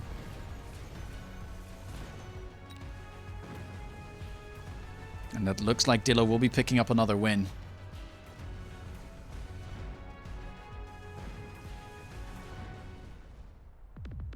Ellie down to 3.2k hit points. Dillo still sitting at a comfortable 4,600. Steel balls, enough to have a level, same as the arc lights. Efficient giant manufacturing could be worth a pickup if Dillo wants to go that way. Could try and make a transition into something like Mustang Fortress if he really wants to. He isn't really under any pressure. Instead, goes for smart arc lights. Grabs the levels on all of his units. Rather expensive turn, only 350 left to buy additional deployments. The Eliminati gets mass-produced sledge and also gets his power spike in the form of the Typhoon. So perhaps we'll be able to turn things around here. Still, doesn't really have any DPS. And with the steel ball level ups, I think it'll be quite tough for him to get rid of these. Yeah, vertical sledges in front of these Stormcallers to try and kind of put a stop to the advance. Dillo opting to go for some Phoenixes. And another Typhoon pack being used defensively against the flank. Where are we moving the Wasps is the question. Back to the main army. Okay.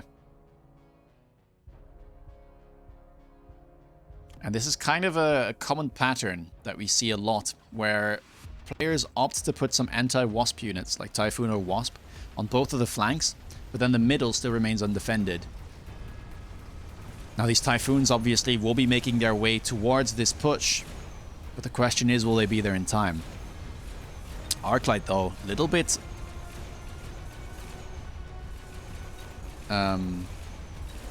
overpowered by the amount of chaff coming its way.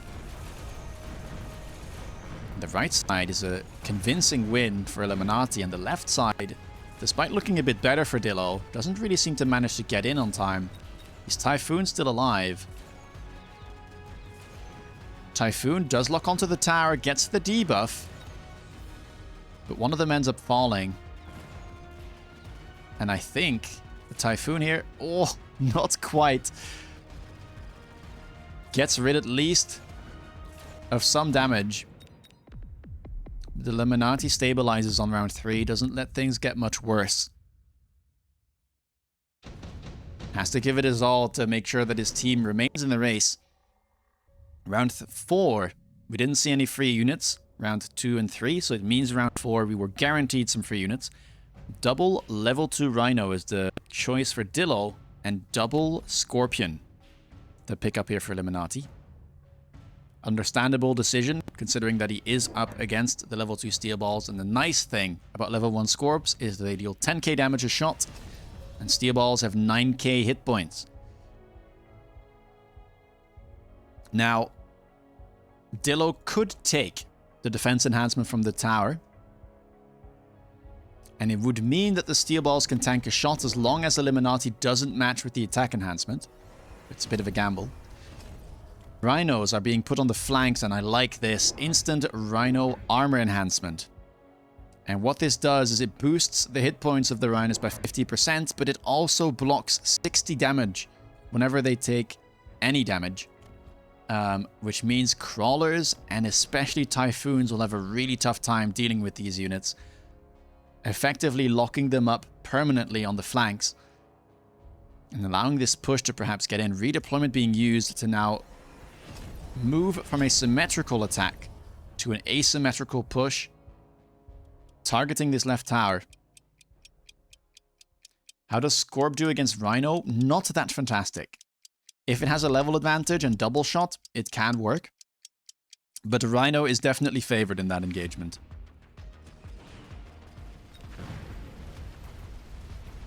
And that's even more so when the Rhino is level 2 and has armor enhancement, right? Against a level 1 Scorpion.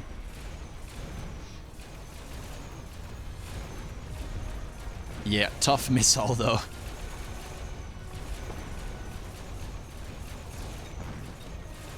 And only a couple steel balls managing to get in for now. Oh.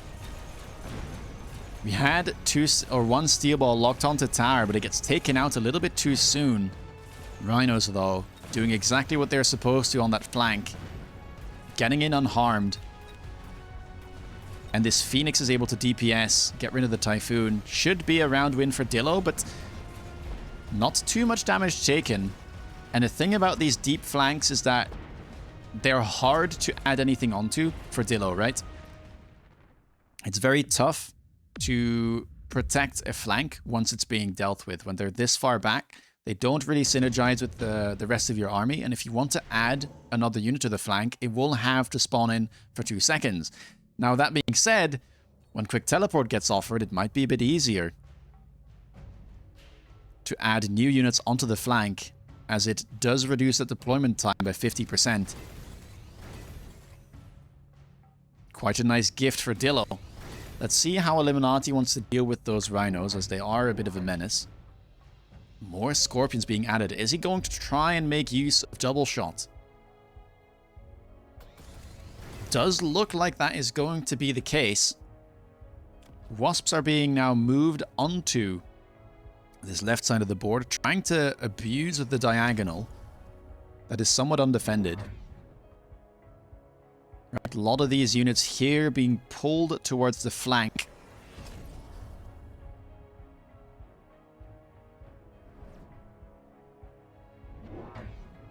And that should open up this diagonal towards the tower.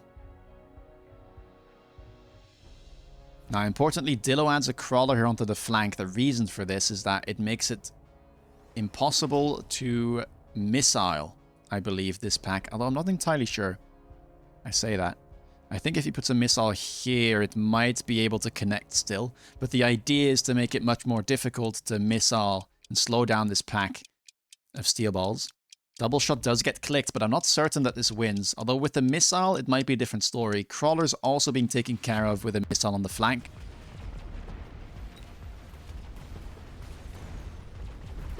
It looks like they might be okay, but you can still see how much time it takes for the Scorpion to kill that level 2 Rhino. 3 double shots need to be fired at it.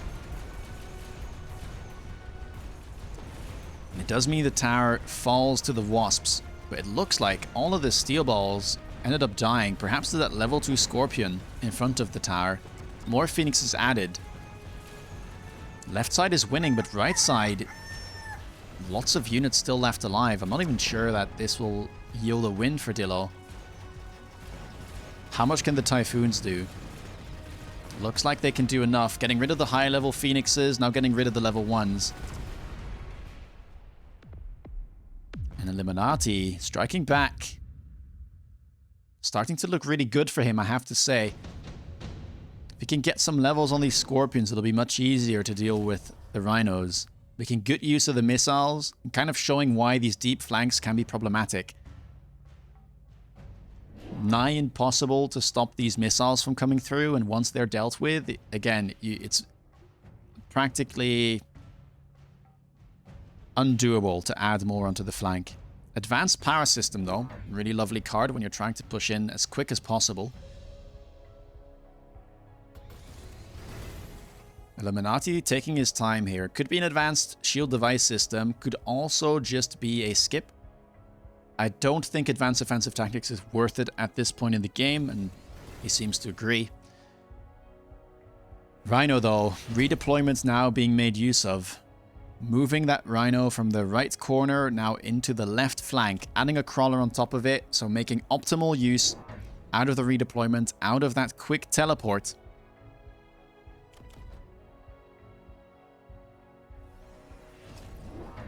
And so the idea here, although I'm really... okay, goes for... wow, okay, Eliminati adding some more Typhoons and actually opting to go for aerial specialization against the Phoenixes and the Wasps.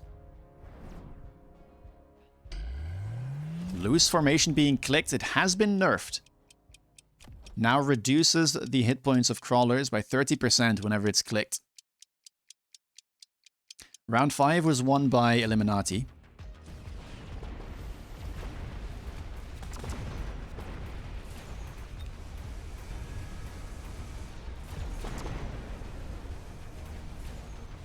Steel Ball here does get a lock. Has managed to take out that Scorpion, and now the Rhinos are suddenly walking in, taking tower debuffs, taking out high-level Typhoons. The left side is completely collapsing. This time, much more units are left alive, even some Crawlers, some Wasps. And I think these Typhoons will have their work cut out for them. Level 1 Scorpions on the right side is not going to be enough to deal with these Rhinos, and both Rhinos getting enough EXP to level up next turn. This kind of showcases that matchup, right? If the tempo is on the side of the Scorpion player, then the Scorpions can kill the Rhino. But if it ever goes the other way around, then suddenly everything collapses. Oh, oops. Yeah, we do have the chat on. That's a good shout.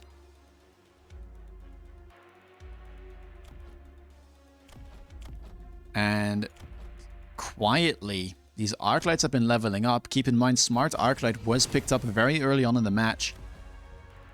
And with the Elite, that bonus range, that bonus damage is paying off, especially against these mass-produced sledges that have 30% less hit points. The Arclights are actually more than enough to efficiently get rid of them. We get 3 unit drop here. 2 level 3 Mustangs picked up for Dillo. On the side of Eliminati, we see 3 level 2 Badgers. Still, I feel like the Rhinos here are just not being addressed by Eliminati. Nothing on his board likes to kill these level 3 Rhinos, and you have to presume that they will get a level up. Do I have to hide the chat each time I enter a match? I mean, technically I don't have to, but the problem is I have to join the invitation, and I can only open the invitation by opening up the chat again, and, well...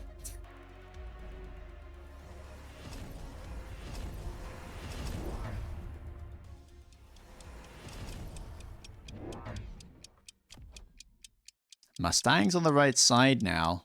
Will that be enough?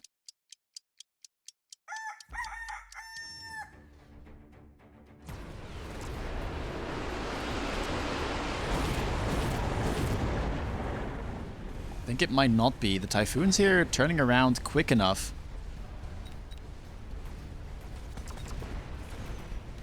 Scorpions. Ooh.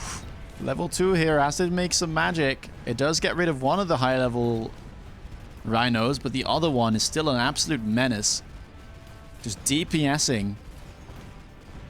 Not giving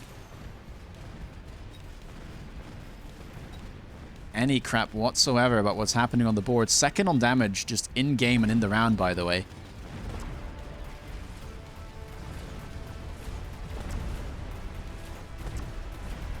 Just look at this Rhino. Leveling up yet again. Yeah, the reason we hide chat is because the chat is happening in real time, even though we are on a 90-second delay in-game. So you can see GGs coming on very early, and then you kind of know like what may happen, or people might even like already start talking about what happened.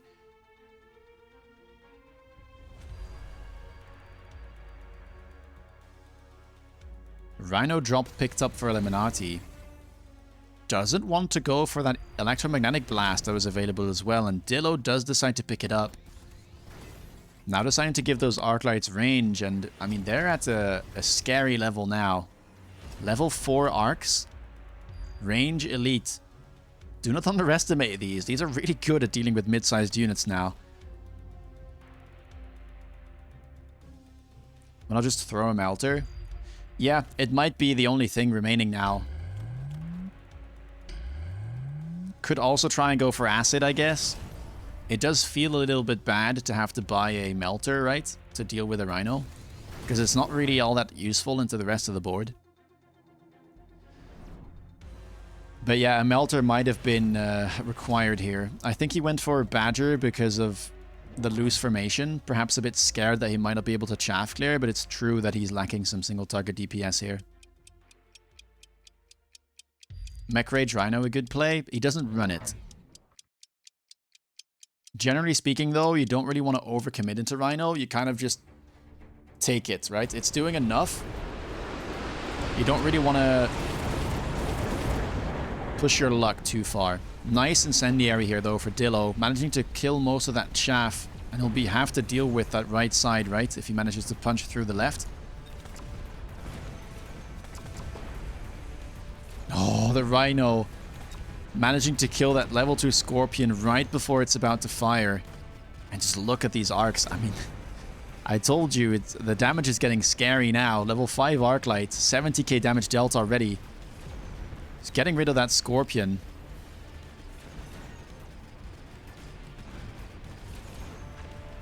And so much resources here being spent on those missiles every round after round from Eliminati might start to hamper his economics.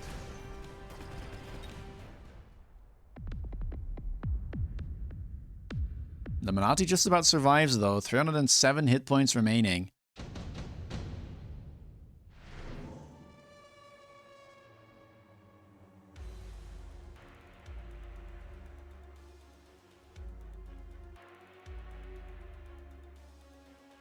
Melting Point gets offered again, and this time Ellie does pick it up.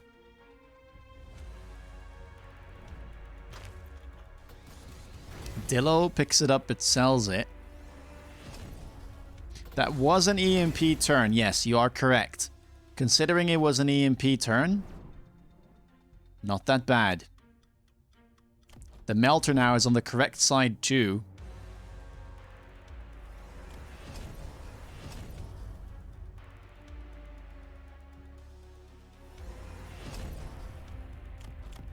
Range picked up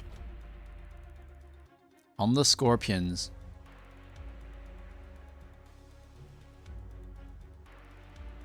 What's the play here for Dillo? He still has 1600 hit points, 1600 resources, excuse me. As he decides to level up steel balls, give them range. Ellie decides to go for energy absorption as attack on the melters. Doesn't think that he needs the range. And we start, and boom, Rhino is the second tech for Dillo here, trying to get into that tower. And reminder is that this explosion has a radius of almost 50 meters. So if the Rhino gets within 5 squares of the tower and it blows up, it will actually destroy the tower and get a debuff. One boom Rhino on this side, not being successful though. Left side does end up getting debuffed. And those Phoenixes have perhaps gone unnoticed because of how good those Rhinos were. But now they start to come alive. And with all the chaff remaining, I think that will be all she wrote. And Dillo manages to take out Eliminati, which means that 301 has taken 4 losses today. And so the team is already eliminated, unfortunately. The cruel nature of best of ones. Unless I'm mistaken, there might be something in the rules to make them come back, but they might be already eliminated. GG's.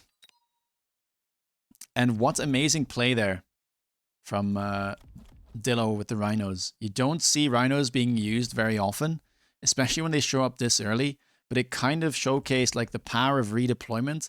That quick teleport came in at a crucial time, we have to admit. An advanced power system also just so good. But Dillo expertly making use of it. And yeah, showcasing that these Scorpions do tend to struggle against Rhinos if they aren't up ahead in levels. Alright. So, where does that leave us is the question. That leaves us All the way at the bottom here, with Vinny taking a win over Sacco, and 101 is crushing, by the way. 101 is absolutely crushing it today. 3 out of 4 games were wins for them. What a massive game there.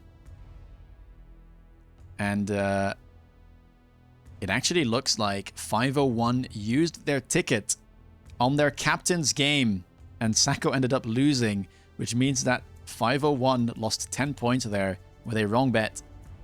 We only have one more round to go, with Cast versus Ipuchi taking place on the MAG1 channel, and we will be looking at Steelsane versus Arbiter, 501 versus 401. Alright, so final game for the MAG1 tournament here. First round between 501, the English team, Forgotten Arbiter, and 401, Steelsane, the competitor for that team. Let's have a quick look at the packs. Now, Steelsane will be defending here, an Arbiter known to be an aggressive player. Quick Supply is decent, but Fang Ball is a little bit of an awkward opener sometimes. Sabertooth spec looks pretty good, Spider Crawler. Arbiter, though, opts to go for Fang Stormcaller. We'll have to see if he plays this aggressively or defensively. Steelsane goes for Farseer spec with a Marksman Tarantula opener. Not exactly what I expected from him. Does have a playstyle that often revolves around playing Marksman, but going for a node shaft start is not all that common.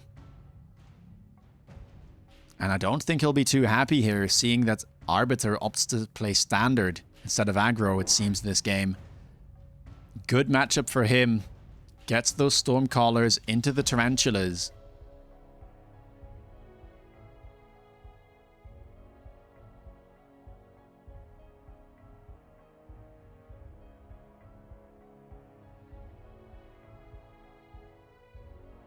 Don't think you get eliminated in round 1 since you start with a point bank, if my understanding of the rules was correct.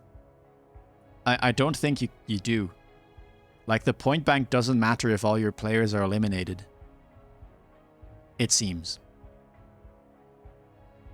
Pretty standard stuff so far. Outside Tarantulas, though, into these outside storms. Bit of a pain. Steelsane picks up 2 crawlers, makes a lot of sense. Arbiter goes for double Arclight. Again, he should have DPS here from his Stormcallers as long as they connect. So going for some Arclights to clear the path for his Callers makes sense. Late Fangs already set up. The only problem, though, is perhaps those Fangs might be too late. And it means that his Arclights might already get locked on. We'll have to see how this plays out. Again, Marksman will be available here on round 2 for Arbiter. And Steelsane will get a Farseer on round 3.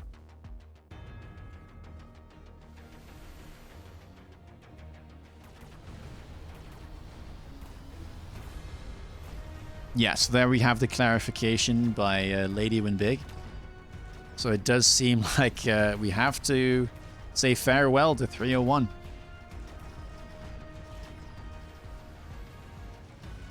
Spider here surviving, perhaps a result of that nerf to Stormcaller damage. Would have perished before this patch went live. Keeping the round relatively close, but I think the debuff here will be pretty bad. Yeah, the Stormcaller is managing to take the tower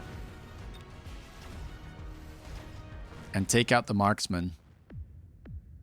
Decently close round, though. What region was 301? It was Germany. Well, it is Germany. Quick teleport available, but neither player really playing aggressively, so I doubt we'll see it. Haste module might just be a free pick here. It's a really, really good item. One of the few items that's never really been nerfed. Lot of value for a card that only cost 50. I think if you don't want to pick anything else here, it's just an insta-pick. Arbiter seems to agree. Steelsane's still thinking, though. Question is, like, what do you put it on?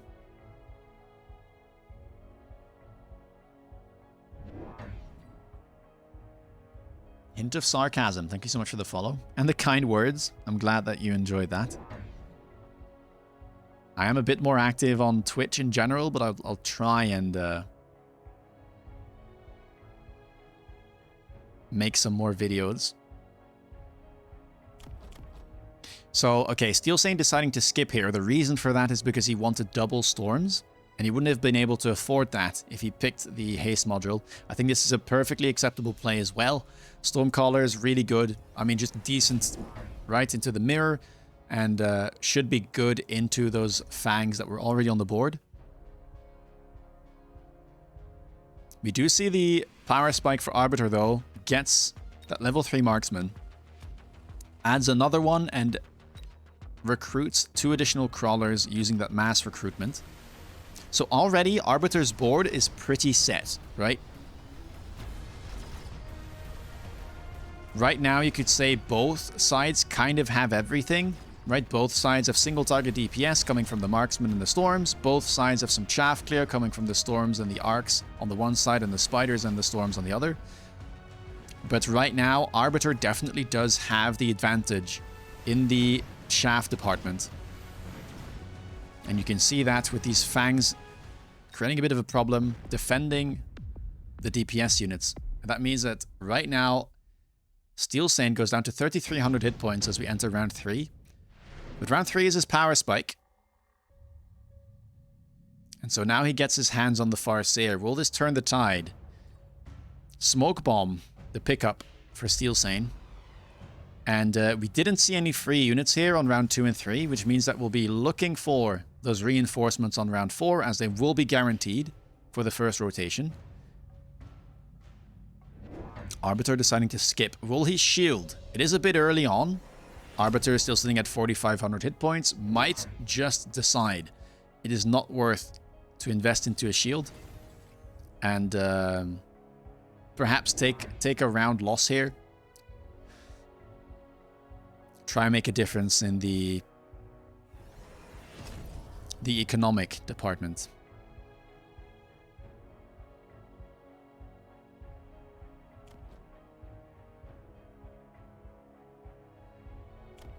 More chaff being added. 3 deployments here for Steelsane. Gets himself a crawler, 2 fangs in the back. Also grabs himself a level on this marksman.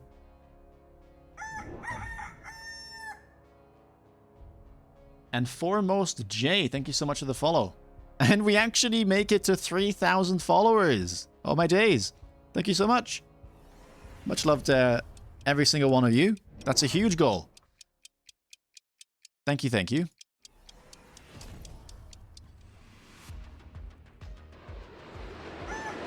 Yeah, so we don't get any shields here, which means that Steelsane might just pick up 2 round wins simply from this smoke existing for this round and the next. And we have a bunch more followers joining us. Thank you very much, Vedant, and it's Flint. 3,000 chicken noises. Yeah. It is a lot of chicken noises. Marksman, though. Just going shotgun mode there. Does not seem to care too much, although now he gets locked on by the level 1 marksman. But just tanks it anyway. And remains alive.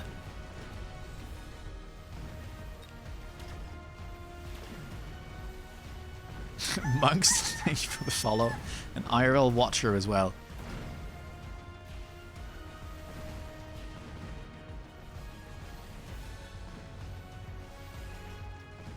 Close round, you know. Steelsane does manage to stabilize a little bit, and not dropping further below is very good here for the early game, because otherwise he might get in trouble.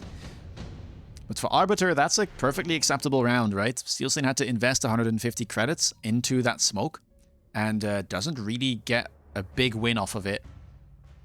We'll have to see if that economic difference will pay off.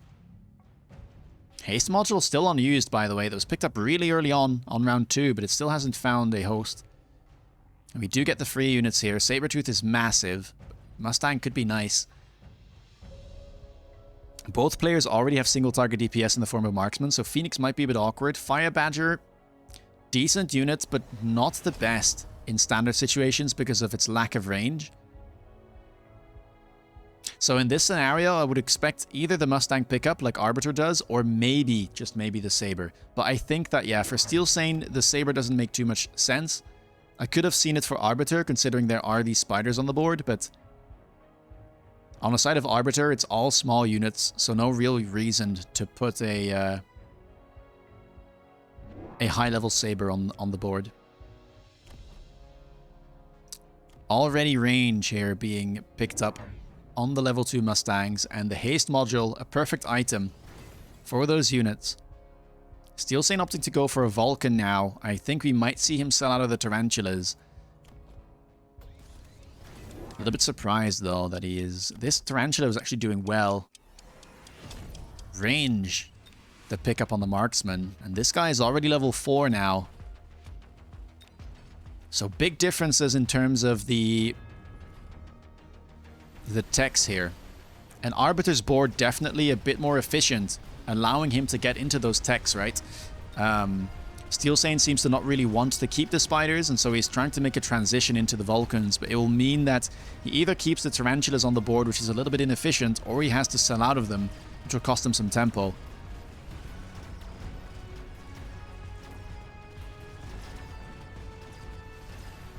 How much can the Vulcan do on the left side? That Marksman is worth a lot of EXP, but I don't think it ended up going to the Vulcan. Said it might have gone to the Marksman, it seems. An early level 2 Vulcan would have been fantastic. But Steelsane does manage to get another round, and it seems like the Vulcan will just about survive. Yes, it will. A little bit of extra damage there. Putting Arbiter to below 4,000 hit points. Now the smoke is gone, though. Now Arbiter is back at full force. Steelsane does get a nice item for that Vulcan. Steel ball production line. Instant pickup. Arbiter. Not sure he wants any of this. Could try and go for Melter, though, but he's already invested into the Marksman as a single target DPS, so it'd be a bit awkward to try and make a transition. So instead, it might just end up being a skip. I don't think the Underground is necessarily worth picking up, but it's a cheap spell, and it's like a lot of extra chaff, so could even use it all the way in the back to create some additional waves.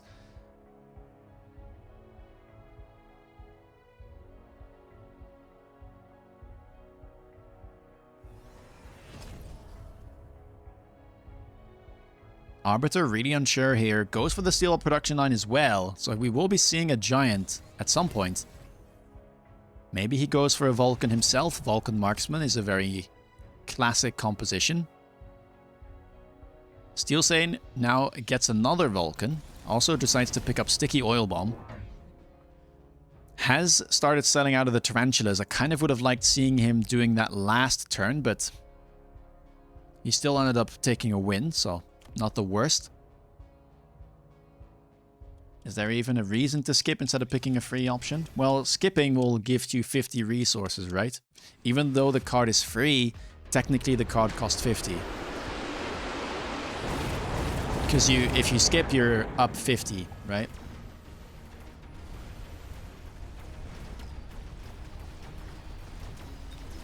So we actually saw a good example of that on turn 2, where Steelsane decided to skip the 50 cost haste module because it allowed him to unlock Stormcaller and purchase 2 of them in the same turn, which he wouldn't have been able to do so otherwise.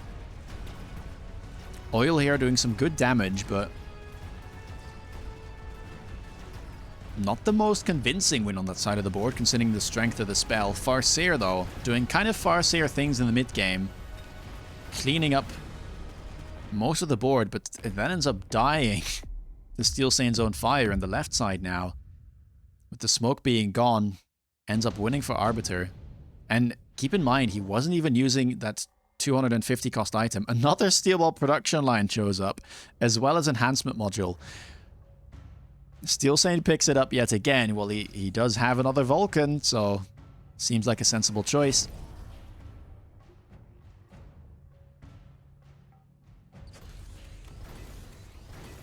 Range picked up on those Vulcans for Steelsane. Arbiter going for the enhancement module. Leveling that middle Stormcaller, selling it to get back some money. And then now leveling the Stormcaller on the right side. And deciding to go for Worms. This is something we have seen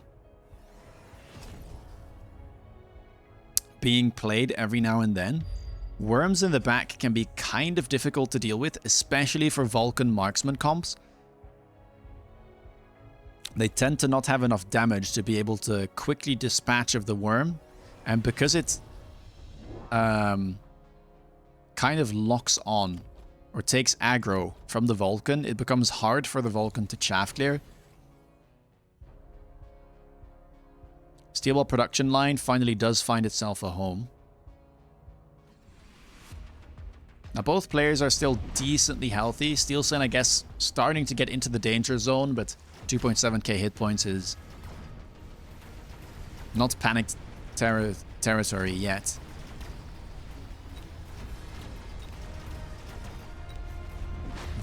We see the worm here starting to make its way to the front line. Does kind of end up going towards the side, which means the Vulcan can do its job. Getting rid of those high-level Mustang before dying, at least most of them. Right side looking good for Steelsane, left side looking scary though. And actually that worm did end up getting pulled all the way to the right. And Arbiter taking another marginal win on round 6.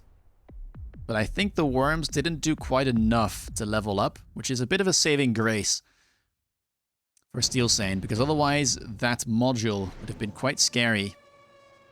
Round 7, we didn't see any free unit drops on round 5 and 6, so this was guaranteed to show up. Some very high level big units there, Rhino and Saber. A late Rhino could be really problematic here for Steelsane. However, I think Sabertooth is a nice pickup. Really good unit against those worms, and also good against something like that high-level Rhino. So I would expect Steelsane to pick up the Saber. Doesn't really need any of the other units. Already has Chaff Clear, so Fire Badger seems redundant. And yeah, we do see the high-level Saber being picked up. Arbiter opting to go for Fire Badger. It's not a very common pick in Standard, but we have seen that Arbiter is kind of pushing into his opponent here. Range has been matched on the marksman for Steelsane. Does still lack some single target DPS, but again, that should be made up for with this level 6 Saber if it can lock onto the right units. Currently it's in the middle. You'll need to pull these units into the middle just like last turn, because right now there's nothing really in front of this. Rhino is better versus worms? I mean, on a one-on-one, yes, but I think Rhino has a higher chance of dying.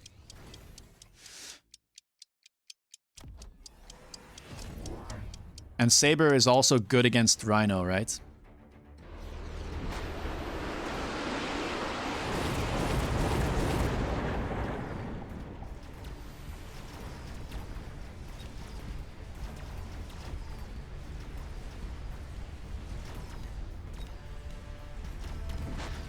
For now, yeah, Sabertooth, I'm not sure about the positioning here. I mean, I get that he wants to try and get the best of both worlds, but putting it in the middle is such a gamble. Like, you can just see that those worms this turn ended up actually going down the sides of the board, and so this poor Saber just left to its own devices, just shooting at chaff the whole turn.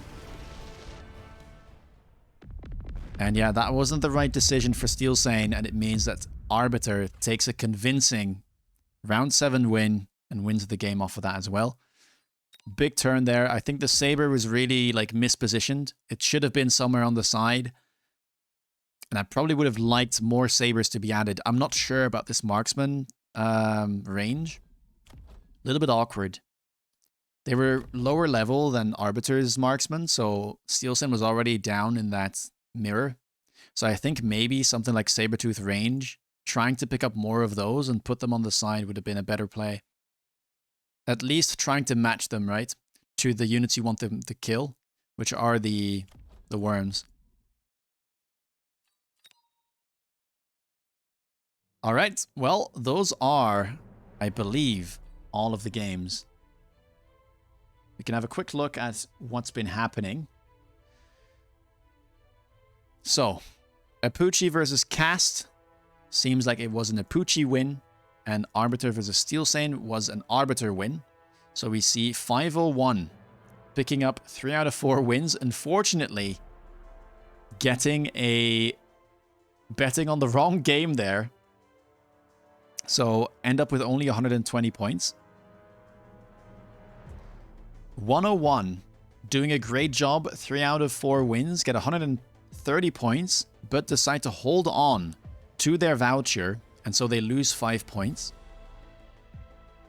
I don't think they decided to revive. 201 picks up 110 points. Also did use their voucher but guessed wrong. Same thing for 301. Guessed wrong, but 301 in general picked up 4 losses. And so we do see here the unfortunate disqualification of that team on the first day. 401 picks up 3 wins and guesses correctly. In fact, it seems like 401 is the only team that used their voucher and guessed correctly, and you can see it in the end of the standings. 140 points remaining. Their only player that got taken out was Steelsane. We just saw that game happen. The question will be, do they want to revive that player or not before round 2 next week? Why does it say disqualified and not eliminated? Yeah, clever. That's a tough one, though. I do feel for them. That's tough.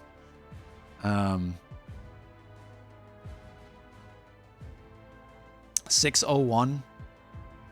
I think they just won their 1 game. Munqst taking up the win there. Cast, yeah, losing. Surrey as well, and Baller also losing. Some tough pairings. Didn't use their voucher, though. And they do have 1 player left alive. They hold on to their voucher, which means that they end the day on 105 points. Next week, there will be the same thing again. We'll have different matchups. It'll be the same format, but I think this time around there is double the amounts of points to win, but also double the amounts of points to lose.